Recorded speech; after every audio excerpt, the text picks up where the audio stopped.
Je vous dis à tous bonjour, bonjour et soyez les bienvenus. Bienvenue dans notre moment de partage, un moment que nous savons qui est précieux, qui est important, un moment où Dieu nous parle à travers nos frères, à travers son serviteur. Le titre de ce moment est « Seras-tu aux noces de l'agneau ?» Cette question est posée à tous les chrétiens nés de nouveau, nés d'eau et d'esprit. Alors mon frère, ma sœur, mon ami, cette question est très sérieuse et très importante. Le verset qui nous concerne, nous le trouvons dans Apocalypse 19, versets 7 à 10. Et ce verset nous dit la chose suivante. « Réjouissons-nous et soyons dans l'allégresse et donnons-lui gloire, car les noces de l'agneau sont venues et son épouse s'est préparée. Et il lui a donné de se revêtir d'un fin lin éclatant, pur, car le fin lin, ce sont les œuvres justes des saints. Et l'ange me dit, écris, heureux ceux qui sont appelés au festin de noces de l'agneau. Et il me dit, ces paroles sont les véritables paroles de Dieu. Et je tombais à ses pieds pour l'adorer. Mais il me dit, garde-toi de le faire. Je suis ton compagnon de service et celui de tes frères qui ont le témoignage de Jésus-Christ. Adore Dieu, car le témoignage de Jésus est l'esprit de la prophétie. Apocalypse 19, versets 7 à 10. Mon frère, ma sœur, mon ami, comme à notre habitude, nous allons répondre à des questions. Et là, il s'agit de 7 questions. Question numéro 1, c'est quoi les noces de l'agneau? Question numéro 2, quelles sont les conditions préalables pour ne pas manquer les noces? Question numéro 3, mais qui est l'époux? Question numéro 4, qui est l'épouse? Question numéro 5, quel est le vêtement de l'épouse? Question numéro 6, que veut dire les actes justes des saints?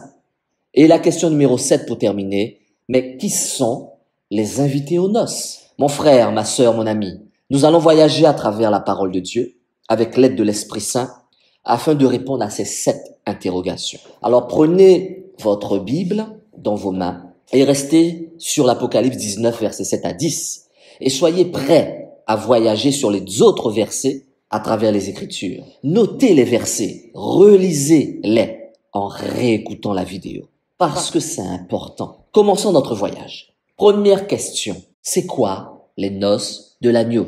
Dans sa vision racontée en Apocalypse 19, versets 7 à 10, verset que nous venons de lire, qui est notre verset de base, on comprend mieux la notion de festin des noces à la lumière des coutumes nuptiales à l'époque de Jésus, notre grand frère.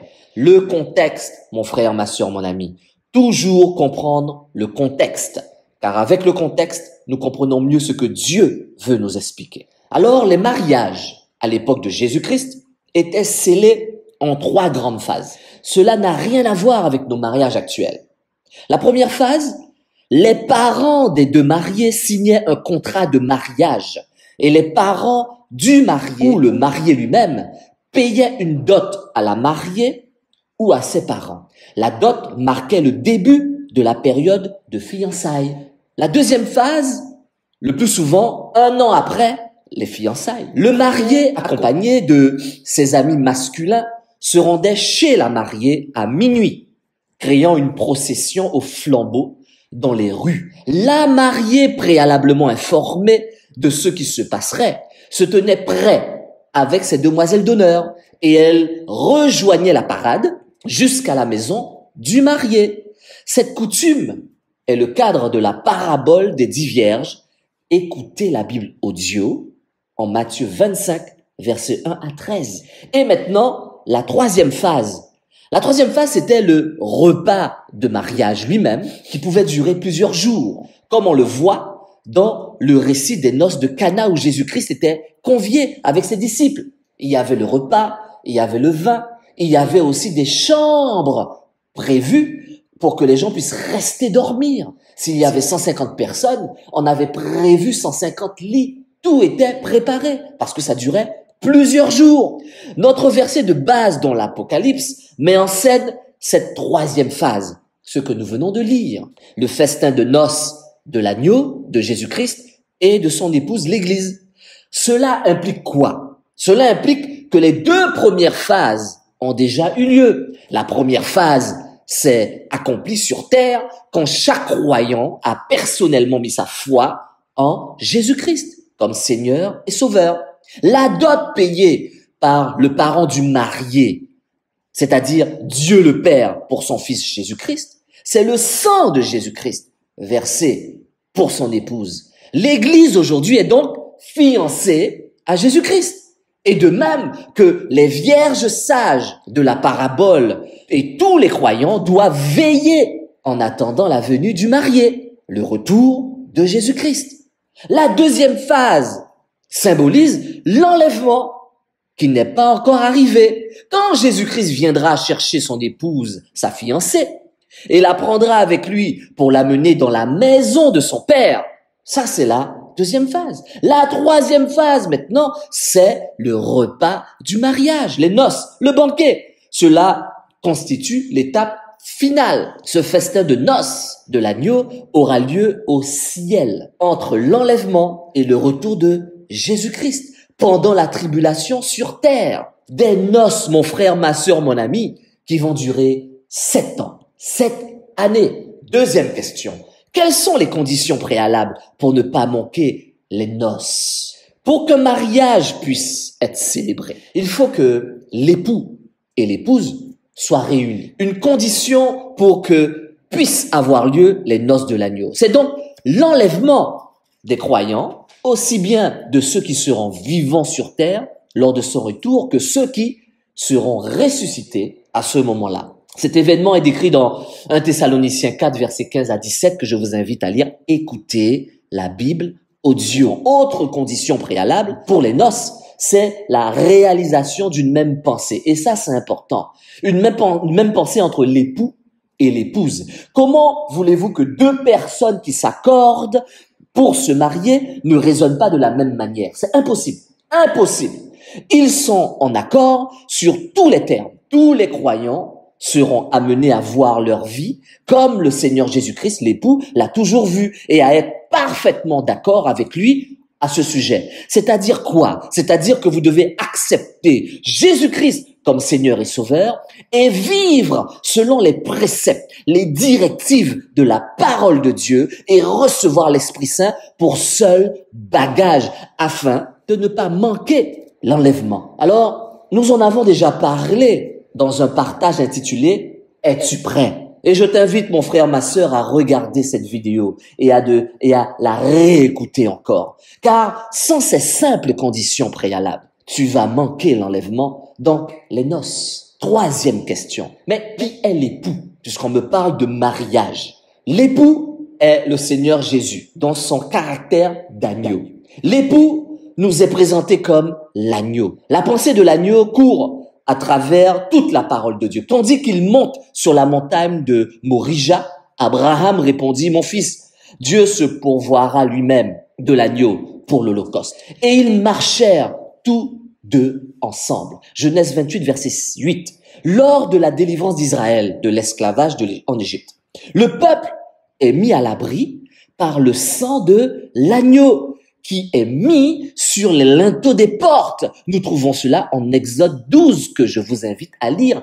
Écoutez la Bible audio aussi. Le prophète Ésaïe décrit aussi l'agneau se laissant conduire à la boucherie. Il a été maltraité et opprimé. Il n'a pas ouvert la bouche, semblable à un agneau qu'on mène à la boucherie, à une brebis muette devant ceux qui la tondent.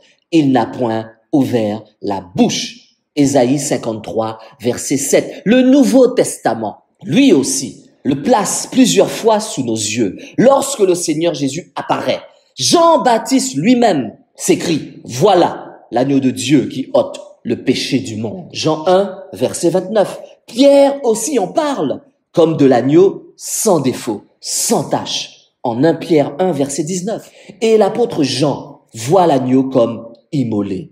Et je vis au milieu du trône et des 4 êtres vivants, et au milieu des vieillards, un agneau qui était là comme immolé. Il avait 7 cornes et 7 yeux, qui sont les 7 esprits de Dieu envoyés par toute la terre. Apocalypse 5, verset 6. Dans l'éternité, nous verrons les blessures que le Seigneur Jésus-Christ, cet agneau-là, a reçues sur terre. La mention que nous trouvons au chapitre 19 de l'Apocalypse porte nos pensées sur les souffrances infinies qu'il a endurées afin d'acquérir pour lui cette perle d'un grand prix. C'est-à-dire toi, mon frère, moi, toi, ma sœur, toi, mon ami, l'épouse. Il est écrit, il a trouvé une perle de grand prix et il est allé vendre tout ce qu'il avait et l'a acheté. Matthieu 13, verset 46. Jésus-Christ, notre grand frère, a laissé toute sa gloire, tout ce qu'il possédait dans le ciel pour nous racheter. Nous trouvons cela en Éphésiens 5. Et il nous dit, Marie, aimez vos femmes, comme Christ a aimé l'Église et s'est livré lui-même. Verset 25 dans Éphésiens 5. Jésus-Christ a donné sa propre vie. Tel est le prix qu'il a payé à la croix du Calvaire pour acquérir l'Église, son épouse, toi et moi. Donc, tu comprends maintenant qui est l'époux? Quatrième question.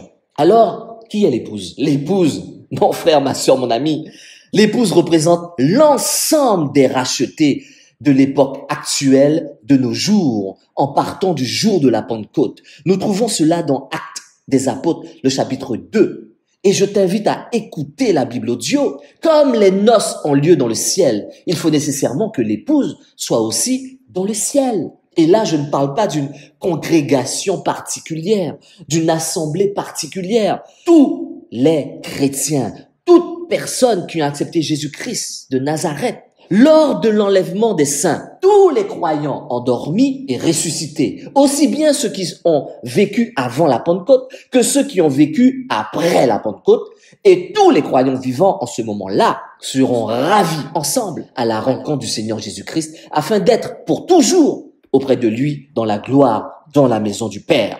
Alors en Apocalypse 19, 7, qui est notre verset de base, il apparaît clairement que les croyants appartiennent à deux catégories différentes. Il y a l'épouse elle-même, c'est-à-dire l'Église, toi et moi, et il y a ceux qui sont conviés au banquet de noces. Nous trouvons cela en Apocalypse 19, verset 9.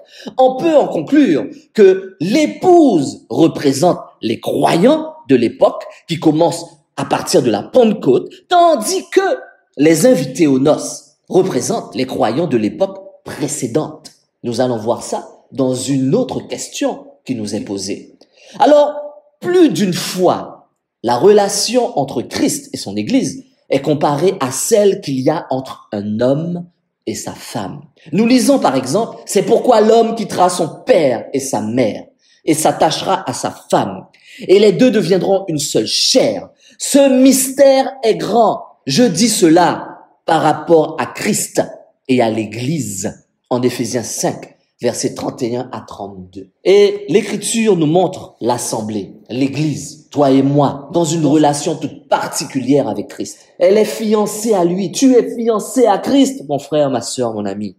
Tu ne peux pas faire n'importe quoi, car je suis jaloux de vous, d'une jalousie de Dieu, parce que je vous ai fiancé à un seul époux pour vous présenter à Christ comme une vierge pure. 2 Corinthiens 11, verset 2. Le temps de ces fiançailles se termine lors des noces de l'agneau. Durant ce temps de fiançailles, sur la terre, le Seigneur Jésus-Christ sanctifie son Église. Oui, ici-bas, selon Éphésiens 5, verset 26, il le fait afin de la sanctifier par la parole, après l'avoir purifiée par le baptême d'eau. Mon frère, ma sœur, mon ami, cela nous montre l'importance du baptême d'eau et l'écoute de la parole de Dieu pendant notre séjour sur terre. Ces soins d'amour concourent au grand but de se présenter l'assemblée à lui-même glorieuse. C'est comme cela qu'il veut te voir, glorieuse. Ce but sera atteint en perfection dans la scène céleste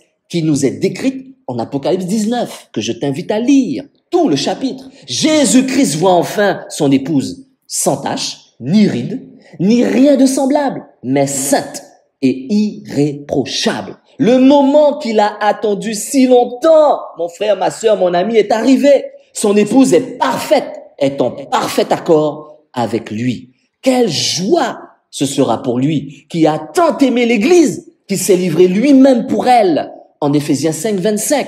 Alors mon frère, ma sœur, mon ami, c'est un privilège, c'est notre privilège de faire partie de cette épouse, si tendrement aimée de son époux céleste, Jésus-Christ. L'épouse est l'Église, le corps de Christ, toi et moi. Cinquième question. Quel est le vêtement de l'épouse? Nous savons que toute mariée a une robe splendide, magnifique, et elle prend le temps de la préparer, même si elle doit la porter une seule fois. Alors, comme chaque épouse, l'épouse apparaît le jour des noces, parfaitement préparée. Un grand élément de cette préparation, c'est la justice de Dieu qui lui est conférée. C'est en vertu de cette justice que nous pouvons nous tenir dans la lumière de Dieu et nous y sentir à l'aise. Des passages comme les suivants nous montrent l'épouse préparée pour le jour des noces. Rendez grâce au Père qui nous a rendus capables de participer au lot des saints dans la lumière. Colossiens 1, verset 12. Il est écrit aussi, car par une seule offrande, il a rendu parfait à perpétuité ceux qui sont sanctifiés. Hébreux 10, verset 14. Les mots qui introduisent les versets 8 en Apocalypse 19. Écoute-moi bien. Il est écrit et il lui a été donné. Nous montre que si l'épouse apparaît vêtue d'un fin lin, ce n'est pas son mérite. Donc, c'est ni par force, ni par puissance, ni par ta gloire, ni par tes mérites, ni par ton nom, ni par ta position que cela est possible.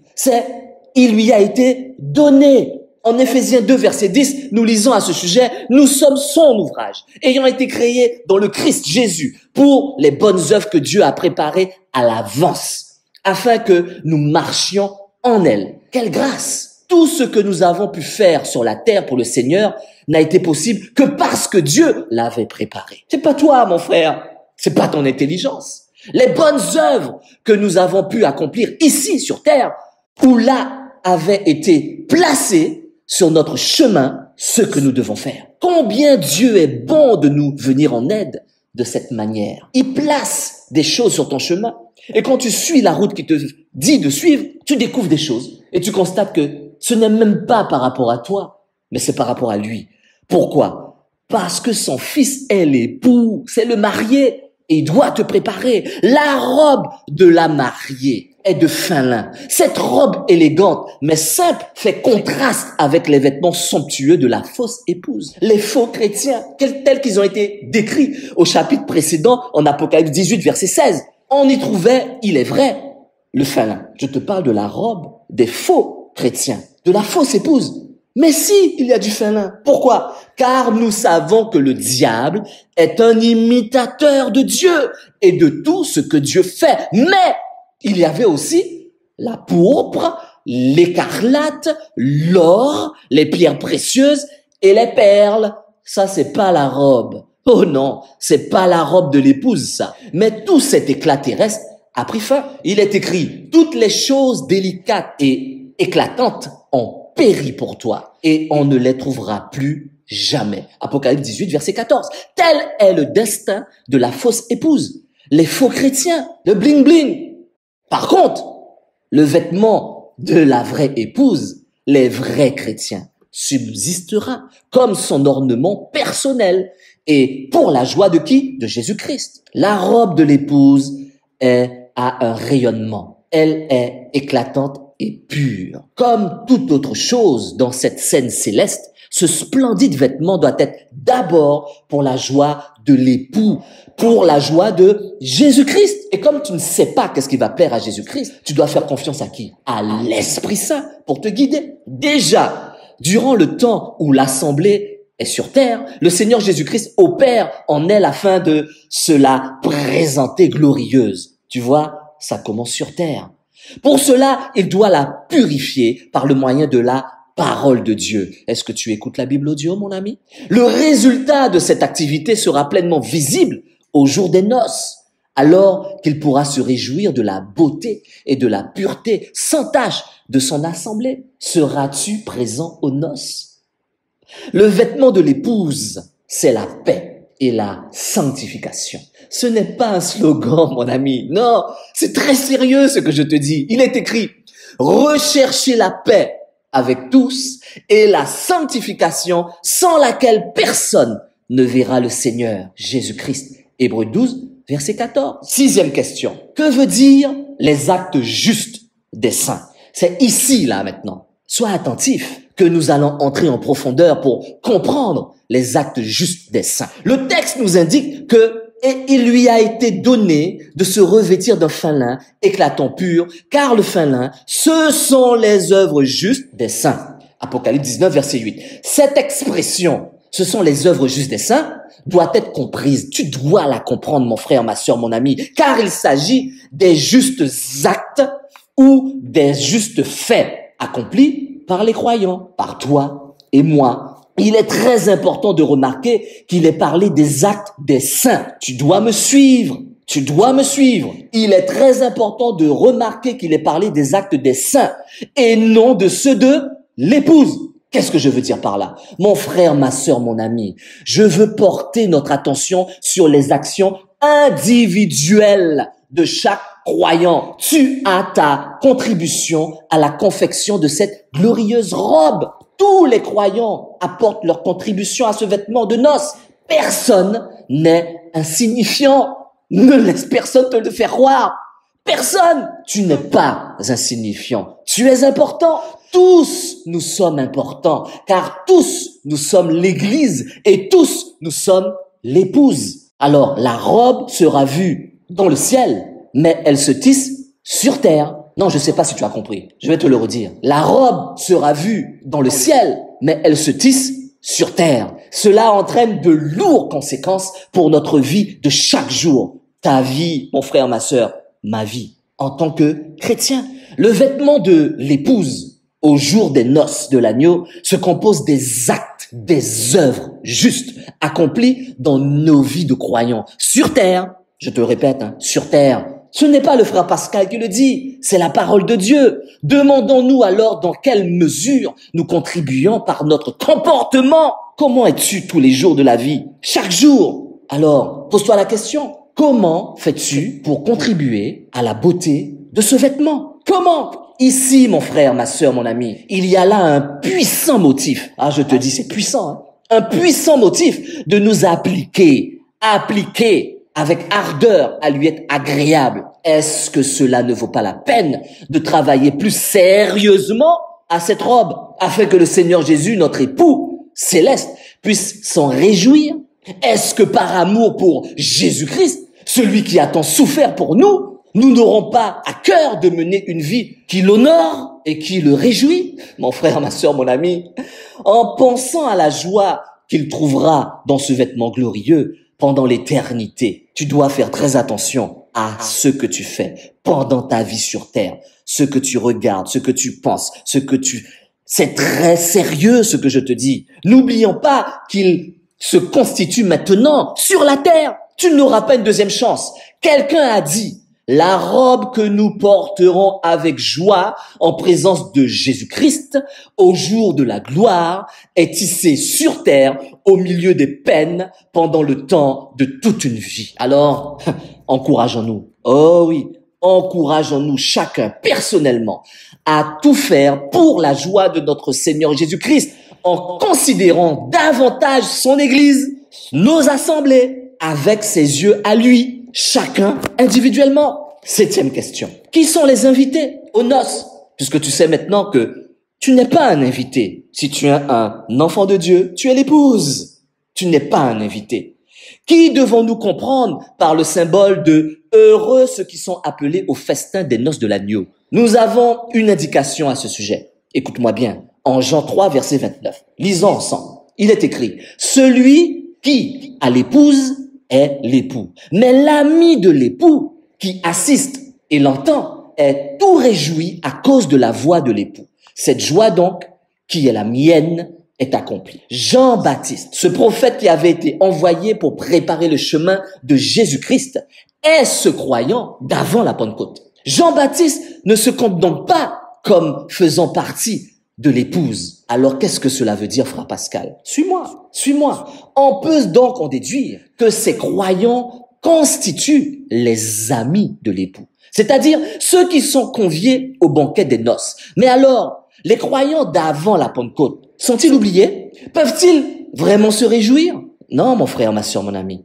Le passage ci-dessus que nous venons de lire nous donne une réponse claire. Ils sont tous réjouis à cause de la voix de l'époux. À la vue de la personne de l'époux, toute pensée de regret s'efface. Ils n'auront aucune tristesse. Ils partageront la joie du Seigneur Jésus-Christ. Le banquet des noces, pour ceux qui y sont invités, parle de communion dans cette communion avec l'époux. Ils seront pleinement heureux et justement notre passage les déclare expressément heureux. Les invités aux noces sont tous les croyants d'avant la Pentecôte. Ils ne sont pas oubliés, surtout pas.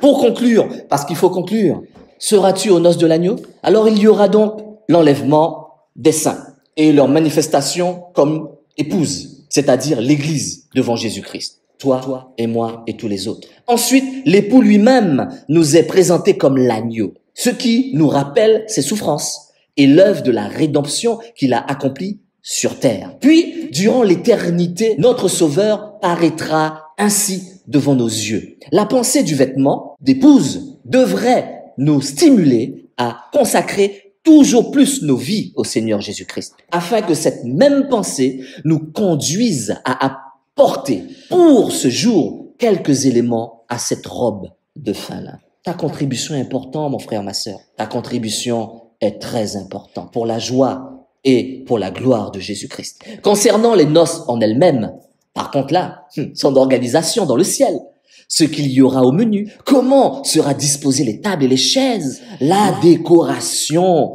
etc.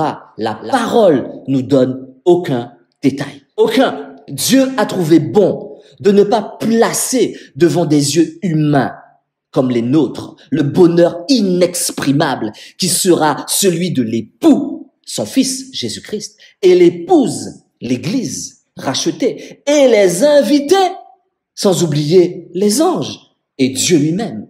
Leur joie qui sera dans les cieux, ce jour-là sera tellement inexplicable que Dieu garde secret leur joie et leur intimité. Vous savez que dans la Bible, nous trouvons un verset qui nous explique un peu ça. C'est dans l'histoire d'Isaac et de Rebecca. En Genèse 24, verset 67, nous lisons. Et Isaac prit Rebecca et elle fut sa femme et il l'aima. Point. Rien de plus ne nous est raconté. Alors, mon frère, ma sœur, mon ami, la question est posée. Seras-tu aux noces de l'agneau? Voilà ce que j'ai reçu pour nous aujourd'hui. Amen. Amen.